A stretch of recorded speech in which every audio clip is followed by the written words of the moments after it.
My co-host, Adenta, you are welcome. Thank you. Thank you, my brother Buhari. It's a pleasure to be on your space, to use your platform to fight this noble cause. I tell people that our democracy was not handed to us on a silver platter. It was fought for. We defeated them, and by the sweat, sacrifice of our forefathers, they built us what we have today called Ghana. They say at the heart of this democracy lies something that is so sacred to the pillars, which is called free speech. I remember when President Kufuor was coming into power, one of the things that was trumpeted greatly was that people will be able to speak freely. Remember, freedom of speech was all over the place. You know, free speech is not just another right in our constitution. For me, I think it is the very bloodline of our democracy. Even in Twi, they say "kebi, mamin kebi." Without it, we cannot question our leaders. Without it, we cannot hold institutions to accountability. Without free speech, we cannot dream of a Ghana where truth and justice stands taller than fear and intimidation. For me, I say we must remember that Ghana has been here before. General, Ghana has been here before. From the struggles of Kumi Preko. This morning when I was talking to you, I was telling you the struggles of Kumi Preko demonstration of 1995 to the courage of journalists who risked everything to speak to power. Today, social media's advantage has given ordinary citizens to talk at their own pleasure. But some people cannot take it. Today, free speech in Ghana faces threats. Alfred Kumi, I write a petition to the president, and some people think I have to be gagged. We've even seen how journalists doing their job have been harassed by persons in police uniform. We've seen how journalists like Godwin Asaribediako, who make a point and they call them and use bail conditions to hold them. You see Paul Adomotri and the rest. There's been an attempt. In fact, it's not just an attempt. There is something going on where free speech is being attacked. Because they know that they freely spoke their voices into power. So if they allow you to also speak, you take the power from them. But they've forgotten, as I can say, Abana yeditra techino, yeditra banswa, eye. It drew almost no. Omudia no beso mo kandi omupe. And it drew obisu diani paninye di. Forgetting that the same yardstick that brought you into power will be used to measure you. That's why they tell us, be measured in your dealings. This is not the Ghana we want. This is not the democracy that we promised ourselves in 1992. Yes, before they came to power, we heard them. They said that when it comes to unleashing violence, they are experts in it. We heard them. That's what they said. But let us be clear. When free speech is silenced, everyone's freedom falls. even my brother Kwame painting, your freedom will fall. Miss MPP, if free speech is silent, your freedom will fall. What is a human being when he cannot speak what's on his mind? Are we prisoners in our own home? Or people have learned the apartheid system and they want to use state power to treat us the same way? This is a question we are asking. This is a question that bothers our minds. If you cannot speak your mind, then what are you as a person? If you cannot speak, you can't assemble. If you cannot speak, you can't worship. If you cannot speak, you can't dream. So as General Buhari said, you may think it is on someone's doorstep. Tomorrow it will be yours.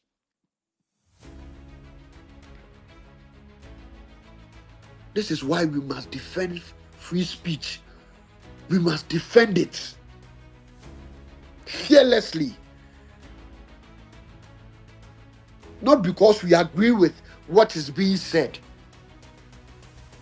No, not because of that. Because it is the right thing to do. Because I feel that the right to speak freely is what makes us as a people, as a free people. So let us arise. Let us arise. That's why today we are saying that just as this, our forefathers, our leaders, who gave us this democracy today, fought against nuisance taxes with the theme Kumi Preko. Today we are saying, say, Preko, Bremo. To the government we say, do not fear the voice of the people. Do not fear. Ekufuado did not fear the voice of the people. He allowed the people to be the people, to make their own choices. Criticism is not an attack, is it? Nana Kwame, is criticism an attack? Thomas, Gabriel, is criticism an attack?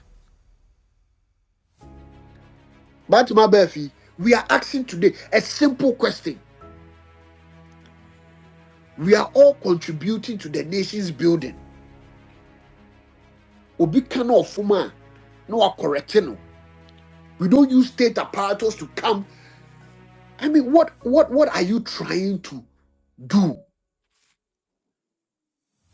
I always tell people, you can keep forcing the people to the wall. One day they will resist out of a place that you never imagined.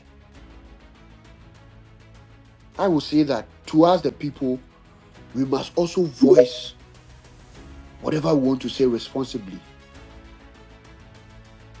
But let no one take it away from you. Nobody can take our voices away from us.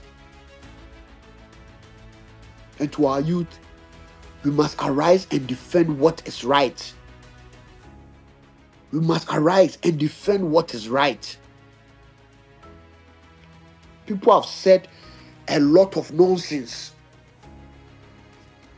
and yet they walk freely.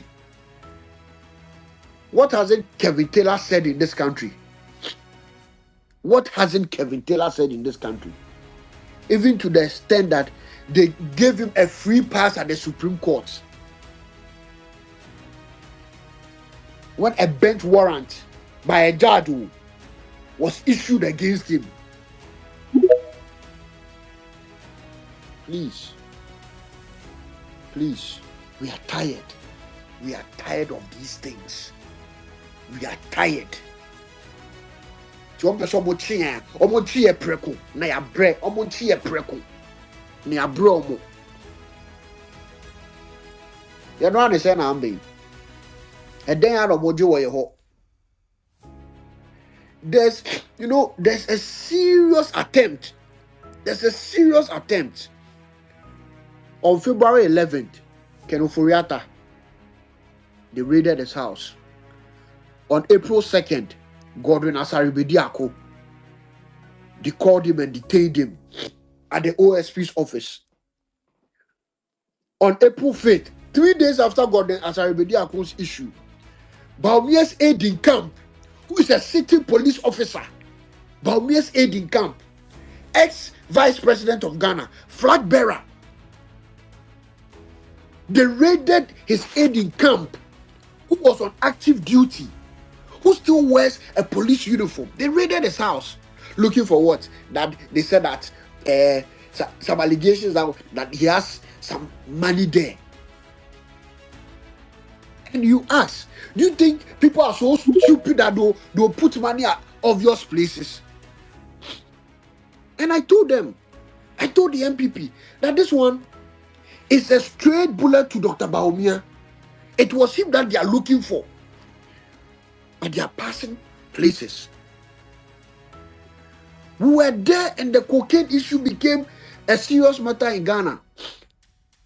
Only for us to hear on 9th, 5 days after Dr. Baumia's house was, Dr. Baumia's aide in camp's house was raided. They went to a sitting MP. NIB went to a sitting MP, Reverend Tim Fojo's house, to pick him. It took some of us loyal MPP to resist it. Not because we wanted to protect Tim Fojo, but first of all, we wanted to protect free speech, which is one, and the rule of law, where we say that before you can pick a sitting MP, you need to get permission from the speaker. Where did those rules pass? Little did I know that I will be next, and the likes of Kwame Appiah will be crying on the streets for my release. May 23rd, a day right after my daughter's birthday, I was there in the morning, picked up,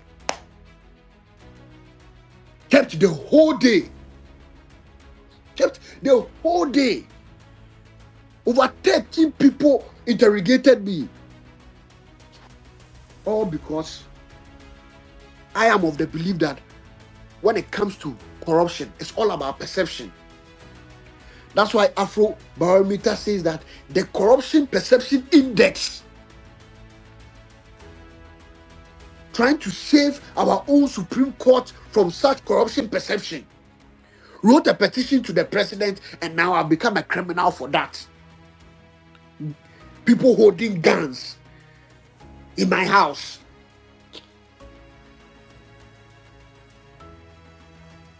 Why? Because I wrote a petition to the president.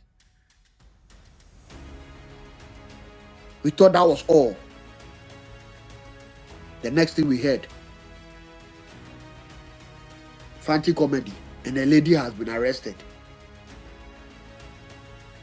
There's some ladies in Kumasi too were arrested because they were talking on social media, having discussions about an accident that had occurred in the country. Like, you look at some of these things and you are wondering, what is really going on? We even saw how Poadumochi was arrested and denied bail.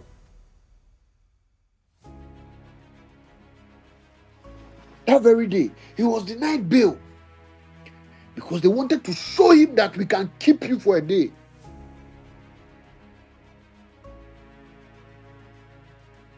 So Obama Pokwasi posted something on his social media that, hey, is this what's going on in Ghana? Then they say, you're a target.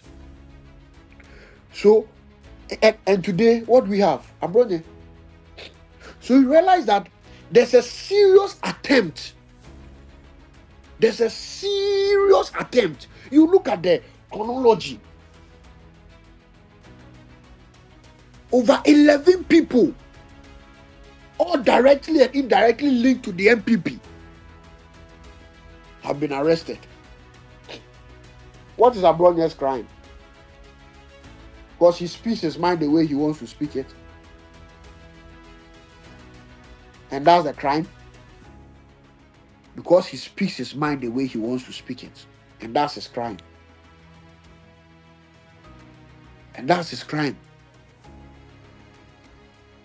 Listen to NDC Vice Chairman Azoka and the things he said about the minority leader. Imagine me, or anybody in NPP saying that.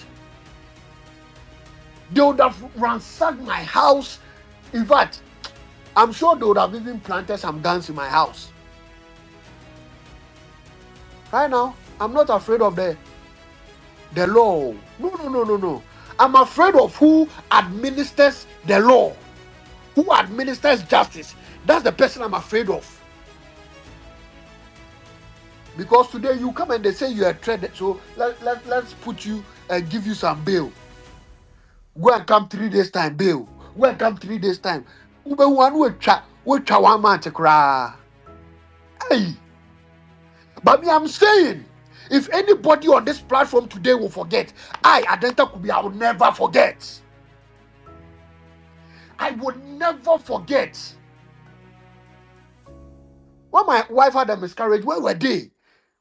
And the same pain they've caused us will lie. Even if it takes 100 years for MPP to come, some of us will never forget. Some of us will never forget. You know, let me end here.